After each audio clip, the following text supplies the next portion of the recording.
Huling namataan itong low pressure area na ating minomonitor sa loob ng PAR kaninang alas 3 ng umaga sa layong 365 kilometers silangan ng Maasin City sa may Southern Leyte. So sa mga nakarang oras ay bumaba na yung tsansa ng low pressure area na ito na maging isang ganap na bagyo. So yung current scenario natin, inasahan natin na low chance of tropical cyclone development. So mababa yung tsansa nito na maging bagyo sa susunod na 24 oras. Gayun pa man, dahil sa pinagsamang epekto nga nitong low pressure area at ng southwest monsoon o habagat, makakaranas tayo ngayong araw ng maulang panahon sa malaking bahagi ng Visayas, pati na rin dito sa malaking bahagi ng Southern Luzon, western and eastern sections ng Southern Luzon, pati na rin itong northern portion ng Mindanao.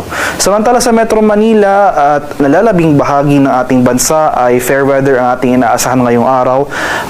Bahagyang maulap hanggang sa maulap na papawirin, sasamahan lamang yan ng mga biglaan at panandaliang pagulan na dulot ng thunderstorms, especially sa hapon hanggang sa gabi.